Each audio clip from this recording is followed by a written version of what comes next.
भारतीय इतिहास में वीर सावरकर का नाम हमेशा गर्व के साथ लिया जाता है, लेकिन उनके नाम पर विवाद भी होता है। कोई सावरकर को हीरो मानता है तो कोई विलेन।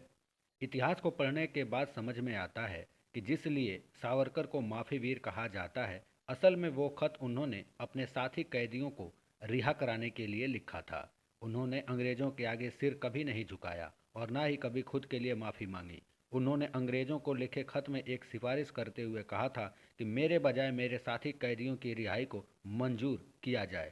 चलिए आज जानते हैं महान क्रांतिकारी वीर सावरकर के बारे में। वीर सावरकर का जन्म 28 मई 1883 में हुआ था। उनका जन्म भागपुर के नासिक गांव में हुआ था। उनका पूरा नाम विनायक दामोदर सावरकर है। स्वतंत्रता सेनानी, राजनीतिज्ञ, वकील, समाज सुधारक और हिंदुत्व दर्शन के सूत्रधार सावरकर के पिता का नाम दामोदर पंत सावरकर और माता का नाम यशोदा सावरकर है। सावरकर ने अपने माता पिता को छोटी उम्र में ही खो दिया था। उनका जन्म एक ब्राह्मण परिवार में हुआ था। उनके भाई का नाम गणेश नारायण और बहन का नाम मैनाबाई था। सावरकर अपने बहादुरी के कारण ही लोगों के बीच वीर सावरकर के नाम से जाने जाते हैं। वीर सावरकर ने पुणे की फर्ग्यूसन कॉलेज से बीए की पढ़ाई की थी। लंदन से उन्होंने बैरिस्टर की पढ़ाई की। इंग्लैंड से ही उन्होंने लॉ की पढ़ाई के लिए स्कॉलरशिप मिली और उन्होंने इंग्लैंड की ग्रेज इन लॉ कॉलेज में एडमिशन लिया। वहाँ पर वो इंडिया हाउस में रहते थे, जो कि उत्तरी लंदन का छात्र निवास था।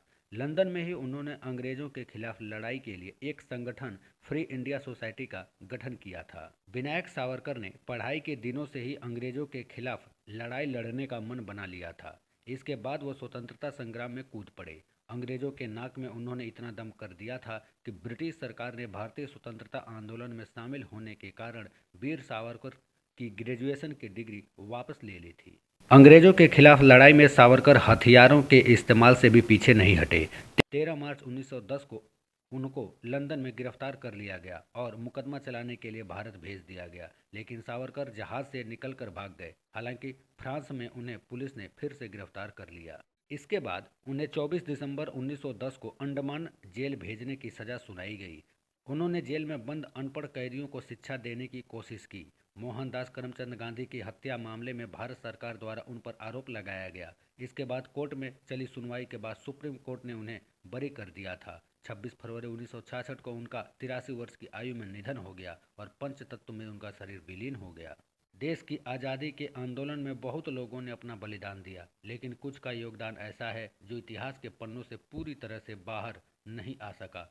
कुछ ऐसा ही योगदान है वीर सावरकर का। आज़ादी की लड़ाई में वीर सावरकर के योगदान को वो जगह नहीं दी गई जिसके वो हकदार थे, लेकिन उनके चाहने वाले आज भी उन्हें आज़ादी का ऐसा सिपाही मानते हैं जो जीवन भर अपने सिद्धांतों के साथ ब्रिटिश सरकार से लोहा लेता रहा।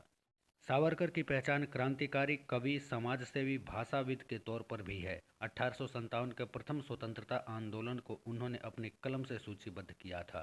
सावरकर को उस दौर का सबसे बड़ा हिंदूवादी नेता कहा जाता था। वह अखिल भारतीय हिंदू महासभा के 6 बार राष्ट्रीय अध्यक्ष चुने गए थे। जीवन भर वह हिंदुत्व का झंडा थाम कर संघर्ष करते रहे, लेकिन हिंदुत्व के प्रति उनका यह प्रेम कुछ लोगों को रास नहीं आया। वीर सावरकर अपने जीवन काल में कई बार जेल गए। इनमें सबसे ज़्यादा लंबा समय 1911 से 1921 तक अंडमान की सेलुलर जेल में रहा। उन्हें काले पानी की सज़ा सुनाई गई। वीर सावरकर ही देश के अकेले ऐसे व्यक्ति रहे जिन्हें आजीवन कारावास की दोहरी सज़ा सुनाई गई थी।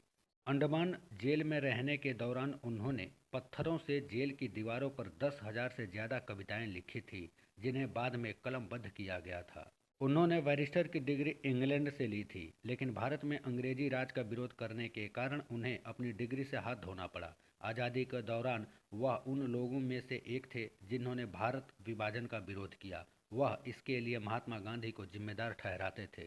1948 में जब गांधी जी की हत्या की गई तो इसका आरोप सावरकर पर भी लगा। उनके खिलाफ मुकदमा भी चला, लेकिन दोष साबित नहीं हो सका, जिसके बाद कोर्ट ने उन्हें बाइज्जत बरी कर दिया। 26 फरवरी 1966 में मुंबई में सावरकर का निधन हो गया। तमाम आरोपों से मुक्त होने के बाद 1966 में भारत सरकार ने मौत के बाद उनकी याद में डाक टिकट भी जारी किया था। जून 1911 में विनायक दामोदर सावरकर को काला पानी की सजा के बाद अंडमान की सेल्युलर जेल ले जाया गया। वहां सावरकर को एक कुर्ता, पतलून, सफ़ेद टोपी दी गई थी। उन्हें कैदियों वाला बिल्ला नंबर मिला जो 32778 था। सावरकर को अन्य कैदियों से अलग एक अंडाकार कोठरी में रखा गया। कोठरी के एक कोने में फांसी देने का स्थान भी था। जेल के अंदर सावरकर को जो पहली बात चुभी वो हिंदू और गैर हिंदू कैदियों के बीच धार्मिक परंपराओं को लेकर भेदभाव था। हिंदू कैदियों के जनेऊ काट दिए जाते थे, जबकि मुसलमानों को दाढ़ी रखने की इजाजत थी। हिंदू कैदियों को कट्टर मुस्लिम पहरेदारों और जमादारों की निगरानी में रखा जाता था, जो कई बार कैदियों की पिटाई भी करते थे, उन्हें काफिर कहकर पुकारते थे। सावरकर जिस वक्त सेलुलर जेल में गए उस वक्त वहां करीब 100 राजनीतिक कैदी बंद थे।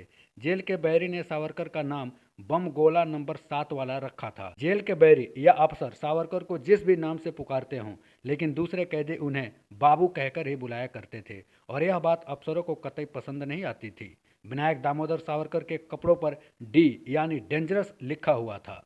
डेंजरस उपनाम के बावजूद सावरकर कैदियों के बीच बड़ा बाबू नंबर 7 के नाम से चर्चित हो गए थे। जेल के अंदर सावरकर को सबसे ज़्यादा तकलीफ पैखाने यानी लैट्रिन को लेकर होती थी। कैदियों को शाम को 7 बजे के बाद कोठरी में बंद कर दिया जाता था और सुबह 6 बजे ही दरवाज़ा खुलता था। उन्हें एक मिट्टी का बर्तन दे दिया जाता था, उसमें बहुमुश्किल एक बार ही पैखाना कर सकते थे। इस बीच किसी को पैखाना जाना हो तो जमादारों से झुककर मिन्नतें करनी पड़ती थी। कई बार मजबूरी में कैदी अपनी कोठरी में ही पैखाना कर लेते थे और उसी कोठरी में रात भर पड़े रहते थे। मशहूर इतिहासकार विक्रम संपत ने सावरकर के ऊपर उनकी जीवनी के बारे में बहुत से खुलासे किए हैं। सेलुलर जेल में 6 महीने गुजारने के बाद कैदियों से बाहर का काम कराया जाता था, लेकिन सावरकर के मामले में ऐसा नहीं हुआ। 15 जनवरी 1912 को नियमों के मुताबिक उन्हें बाहर निकाला जाना था, लेकिन ऐसा नहीं हुआ, बल्कि सावरकर से तमाम कठिन काम करवाते गए। गर्मी की एक ऐसी ही दोपहरी को कोल्हू चलाते हुए सावरकर बेहोश हो गए। उनका शरीर दर्द से ऐंठा जा रहा था। सावरकर को उस पल मृत्यु का एहसास हुआ। लगा कि इस तरह जीने से प्राण त्याग देना ही बेहतर है। उस रात आत्महत्या के बारे में सोचने लगे। रात भर कसमकस चलती रही और तय किया कि अगर मरना ही है तो देश के लिए कुछ करके जाएं। देश के एक शत्रु को मारकर ही मरेंगे, कायर की तरह नहीं मरना।